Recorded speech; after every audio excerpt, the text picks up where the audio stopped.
Welcome back. In this section, we'll be talking about rational functions, properties of them, and then some of the things that will go into graphing rational functions. First off, a rational function is just any function with a numerator and denominator where the numerator and denominator are both polynomial functions. Of course, the bottom is not the zero polynomial. We don't want the denominator to be zero. That also means that when we're thinking about the domain of our function, unlike a polynomial where it's defined for all real numbers, for a rational function, it's defined everywhere except for the values that make the denominator zero. So for our domain, for a rational function, there may be one or more restricted values. Just like a fraction, when we say a fraction is in simplest terms, we really are meaning that there are no common factors between the top and the bottom except for 1 and -1. And the same thing is true for a rational function. When I say it's in simplest terms, that's when it has no common factors except for 1 and -1. Most of the time, we're going to want to leave our rational functions in factored form. It will make it easier for us to find our intercepts and do a lot of our other work. So if I haven't already factored my rational function, the numerator and the denominator, then that would probably be the first thing that I would do. Now, one important fact here, of course, is that for a rational function, the act of simplifying it does not change the domain. So if we're looking at this example here, if I'm factoring numerator and denominator out, the numerator factors as x minus 2x plus 2, and the denominator factors as x minus 2x minus 3. And we can see that x minus 2 is a common factor, so f of x in simplest terms could be written as x plus 2 over x minus 3. Now, if we're thinking about the domain, this is where we remind ourselves that the fact that we did some canceling does not change what the domain is. When we looked at f of x as it originally was, you could see that if x were 2 or 3, that would make the denominator 0. So that means x cannot be 2, and also x cannot be 3. Even though we've canceled that factor of x minus 2 when we wrote f of x in simplest terms, that does not change our domain. So regardless, f of x will still have a missing value of x of 2, whether or not the factor of x minus 2 is still there.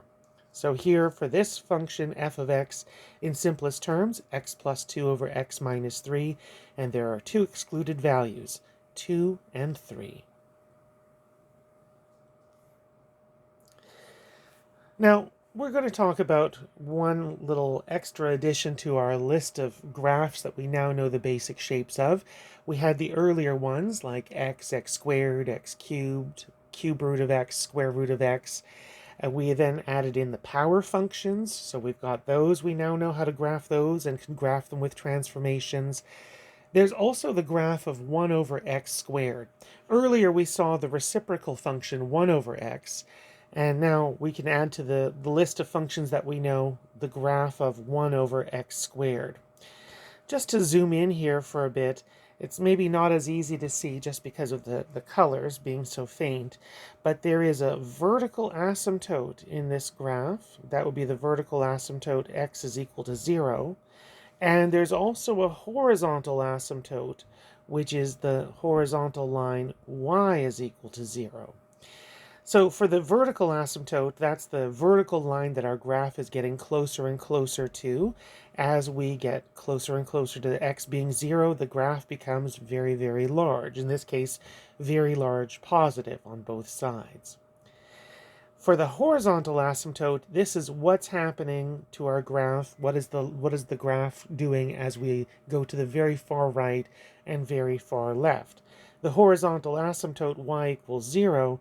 That's telling us that our graph is getting close to the horizontal line y equals 0 when we get to the far left and far right of our graph.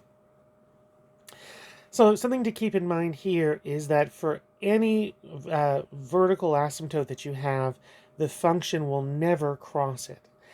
So This is not true for horizontal asymptotes, and we'll talk about that a little bit later on. It is possible to cross those, but one thing to keep in mind that for vertical asymptotes, your graph can never cross through a vertical asymptote.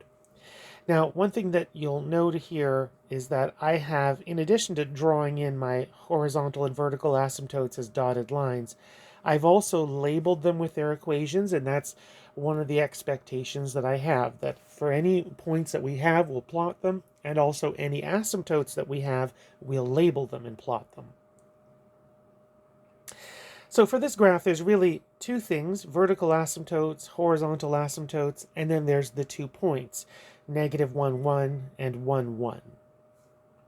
Now, one thing to keep in mind, of course, is that if we're thinking about shifting things left and right, that'll shift points, but that will also shift vertical asymptotes. If we took our graph that we had and we shifted it to the left, the vertical asymptote x equals 0 would also be shifted to the left along with all of the points. The same is also true for a horizontal asymptote. A horizontal line could be shifted up or shifted down, so any vertical shifts that we have will affect the horizontal asymptotes. All right, so let's do an example where we're going to do a graphing of the 1 over x squared function using transformations. So here, if we're thinking about our function, there's the basic shape, 1 over x squared. We have a shift to the right by 2 units. We have that the 1 over x squared is being multiplied by -1. That's a flip. And then it's being shifted upwards by 1. That's a vertical shift. So 3 transformations to do. I'll start out with my basic shape. For y equals 1 over x squared, it passes through the points 1, 1 and -1, 1. It has a vertical asymptote, x equals 0, and it has a horizontal asymptote, y equals 0. And now I'll draw.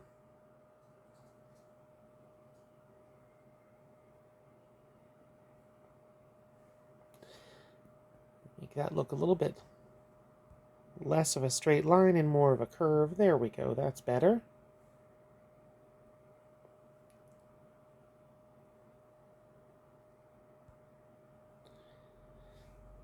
There we go.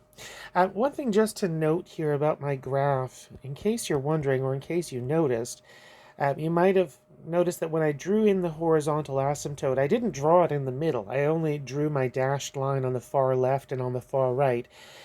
You could, if you wanted to, continue to draw your horizontal asymptote all the way through. I do it only on the far left and far right as a reminder to myself that the horizontal asymptote is only about what's happening on the far left and far right of the graph. That's, again, part of the reason why we say that you can cross a horizontal asymptote. It's possible that maybe somewhere in the middle I might cross the horizontal asymptote. It's only on the far left and far right that the graph will become close to horizontal. Okay, so that's my first graph that I've done, my basic shape y equals 1 over x squared. Now we'll do the shifting to the right by 2 units. So we'll take all of our points and shift them to the right by 2 units. That also means that our vertical asymptote of x equals 0 will be shifted to the right by 2 units to become the line x equals 2. Shifting things left and right won't affect the horizontal asymptote. The horizontal asymptote will still be y equals 0.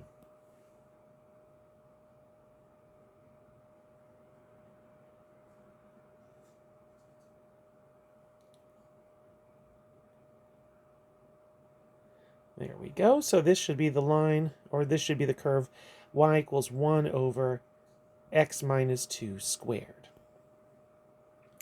So shifting things to the right, that has shifted that vertical asymptote. The next thing that I'll need to do for my transformation is the multiplying everybody by -1. That's flipping things in the x-axis. So that's going to take my points, which I just realized now I did not label, so I'll go back and do those.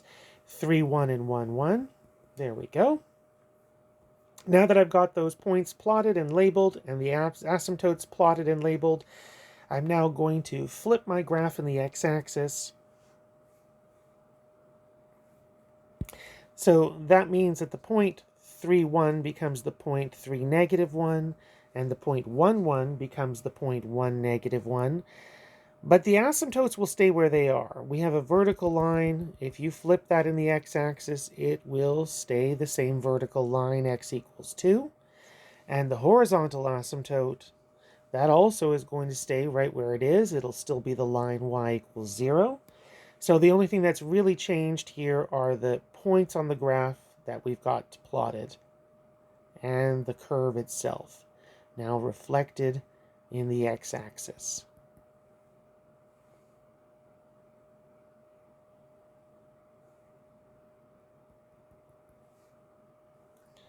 And so there we go. That's y is equal to negative 1 over x minus 2 squared. And again, reminder that we're labeling our points, we're labeling our equation, we're labeling the asymptotes. And the last thing that we had, the last transformation to graph f of x was the vertical shift upwards by 1 unit. So we're going to add 1 to every x coordinate. That means that the 2 points that we had will now be on the x-axis.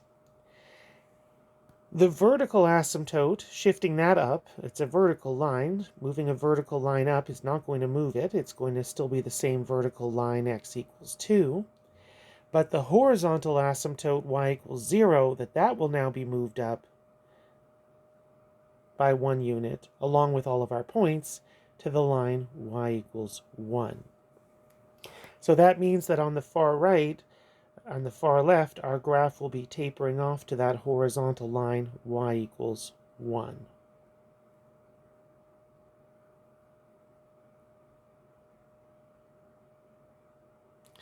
And there we go. So this is f of x, negative 1 over x minus 2 squared plus 1.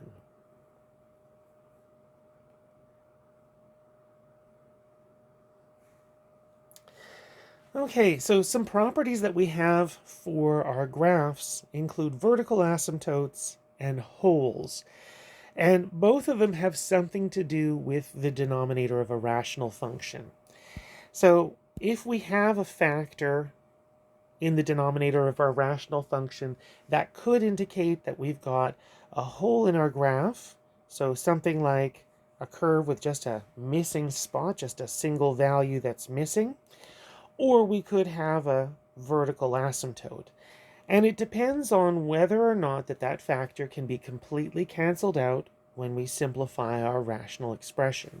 So if you had x minus c being a factor in the denominator and it can be canceled, so it's no longer there in the simplified version, well then that means you have a hole when x is equal to c.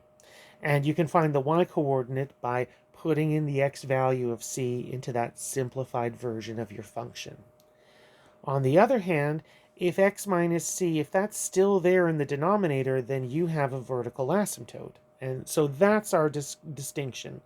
We look at the denominator, and anything in the denominator that could be 0, that's either going to be the location for a hole or a vertical asymptote, and it depends on whether that factor can be completely canceled out or not.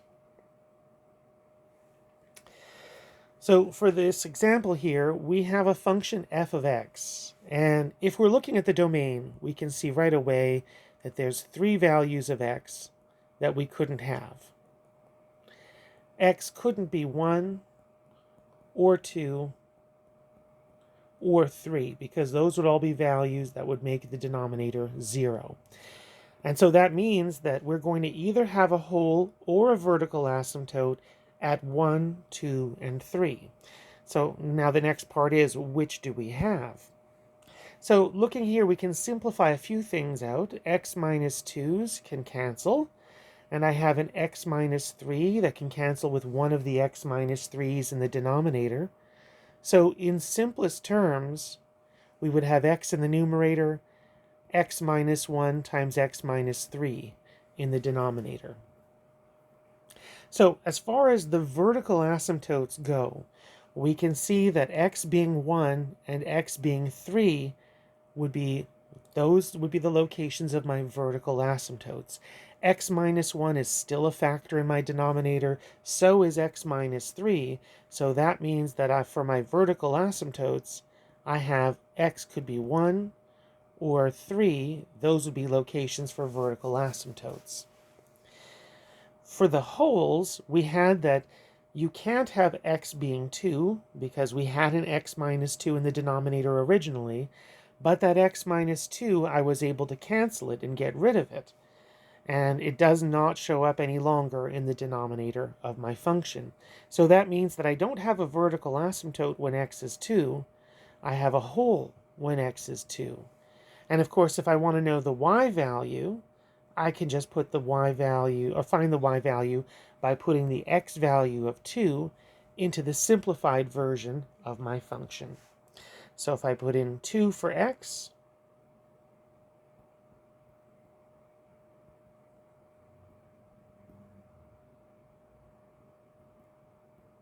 I find the y value is negative 2, so that means the point 2, negative 2, that would be a whole on my graph. That my graph would get close to that point, 2, negative 2, skip over it, and then continue on.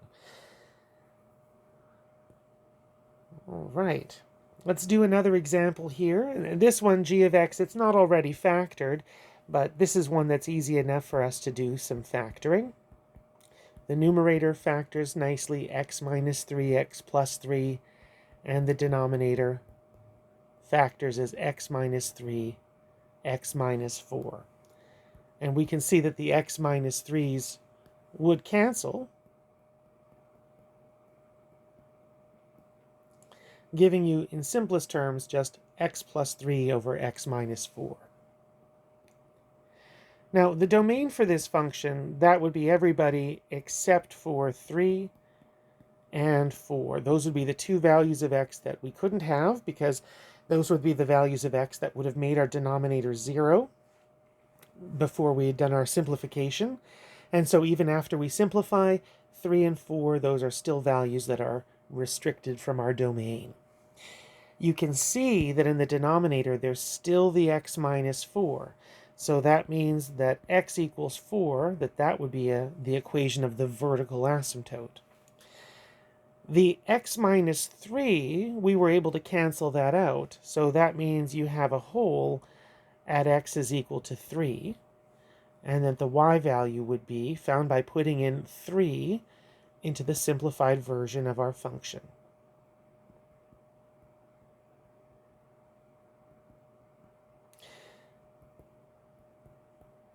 One thing I just want to mention before we go any further is, as a reminder, when we're talking about wholes, we're talking about points on a graph, which means that when you're telling me where a whole is, I need to see it as an x and y point.